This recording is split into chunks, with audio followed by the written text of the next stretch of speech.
អ្វីដែលមនុស្សភាគច្រើនមិនបានដឹងនៅក្នុងវ័យ30ឆ្នាំរបស់ពួកគេហើយនេះគឺជា5ចំណុចដែលខ្ញុំរៀនបានពីវ័យ30ឆ្នាំខ្ញុំចង់ដឹងថាមានអីខ្លះតោះយើងទៅមើលទាំងអស់គ្នាមេរៀនទី1នេះគឺថា self worth is not a productivity គុណតម្លៃរបស់មនុស្សម្នាក់ៗមិនអាចប្រៀបដូចទៅនឹងផលិតផលការងាររបស់យើងទេពេលខ្លះយើងអាច slow down ឬក៏យើងអាចសម្រាកខ្លះដើម្បី reset ឬក៏ refresh សម្រាប់រាងកាយរបស់យើងឬក៏ខួរក្បាលរបស់យើងឬក៏ផ្លូវចិត្តរបស់យើងបានសម្រាប់ក្នុងការត្រៀមខ្លួនដើម្បីបន្តការងារទៅមុខទៀតអញ្ចឹងពីមុនមកខ្ញុំគិតថានៅពេលដែលយើងអត់មាន productivity នៅពេលដែលយើងសម្រាប់ច្រើនយើងអត់សូវធ្វើការយើងមានអារម្មណ៍ថាយើងនោះដូចជាមនុស្សបរាជ័យមនុស្សខ្ជិលមនុស្សអត់ចង់ធ្វើអីទាំងអស់អញ្ចឹងណាប៉ុន្តែនៅក្នុងវ័យ30ឆ្នាំវាបានបង្រៀនខ្ញុំថា it's okay to rest to take some rest right អញ្ចឹងវាអត់អីទេបើមិនជាយើងហត់យើងសម្រាប់យើងចង់ take some time សម្រាប់ខ្លួនឯងរបស់យើងគឺវាអត់បញ្ហាទេគុណតម្លៃរបស់យើងគឺនៅតែមានដូចដើមអញ្ចឹង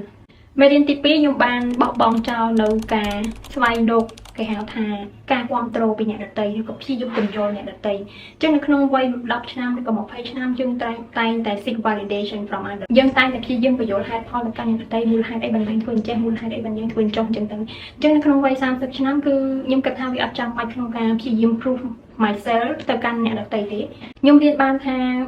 មិនមែនមនុស្សគ្រប់គ្នាសុទ្ធតែត្រូវដឹងអំពីដំណើរជីវិតការរស់នៅឬក៏សកម្មភាពរបស់យើងនេះយើងអត់មានហេតុផលអីត្រូវបញ្យល់អ្នកដទៃអំពីការសម្រេចចិត្តរបស់យើងឬក៏សកម្មភាពរបស់យើងនេះមេរៀនទី3នៅក្នុងវ័យ30ឆ្នាំការបង្កើតនៅព្រំដែនខ្លួនឯងវាមិនមែនជារឿងអាត្មានិយមទេអញ្ចឹងនៅពេលដែលយើងមានព្រំដែនកំណត់ព្រំដែនរបស់ខ្លួនឯងវាជួយនៅគេហៅថាបង្កើននៅគុណតម្លៃរបស់ខ្លួនឯងក៏ដូចជាធ្វើឲ្យយើងមានសន្តិភាពផ្លូវចិត្តជាងមុនពេលខ្លះយើងអាច saying no ឬក៏និយាយថាទេទៅកាន់សំណើរបស់អ្នកដទៃយើងអាចដើរចេញពីនរណាម្នាក់ដែលគិតថាវានឹងប៉ះពាល់ឬផ្ដល់ផលអវិជ្ជមានដល់ជីវិតរបស់យើងអញ្ចឹងអានេះហើយគឺជាគុណតម្លៃពិតប្រាកដដែលខ្ញុំរៀនបានក្នុងវ័យ30ឆ្នាំមេរៀនទី4ការព្យាបាលរបួសផ្លូវចិត្តបានផ្លាស់ប្ដូរការគិតរបស់ខ្ញុំចំពោះខ្លួនឯងមានន័យថានៅពេលដែលខ្ញុំចាប់ផ្ដើមជាសះស្បើយពីបញ្ហាផ្លូវចិត្តណាមួយឬក៏របួសណាមួយខ្ញុំចាប់ផ្ដើមគិតថាតាមពិតទៅ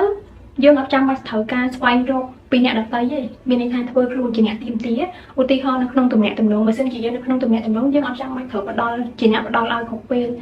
ជាអ្នកដែលចង់បានគ្រប់ពេលអញ្ចឹងក្នុងទំនាក់ទំនងមួយវាត្រូវមានទៅនិងមានមកត្រឡប់មកវិញហើយខ្ញុំក៏អត់ត្រូវការឲ្យគេទទួលស្គាល់ឲ្យអ្នកដទៃទទួលស្គាល់យើងដែរហើយមួយទៀតយើងអត់ត្រូវការភាពល្អឥតខ្ចោះនោះទេអញ្ចឹងអ្វីដែលយើងត្រូវការគឺគេហៅថា discipline ការមានវិន័យហើយដឹងថាគួរតែត្រូវធ្វើអីធ្វើឲ្យបានល្អប៉ុណ្ណោះគឺវាគ្រប់គ្រាន់ហើយ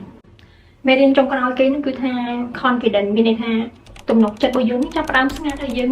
អត់យើងទទួលស្គាល់អីទៅជាយើងជាយើងហើយយើងអត់ចាំបាច់បង្ហាញឬក៏ប្រកាសប្រាប់អ្នកដទៃអំពីខ្លួនឯងរបស់យើងទេយើងចាប់ផ្ដើមទទួលស្គាល់អីដែលខ្លួនឯងមានទទួលស្គាល់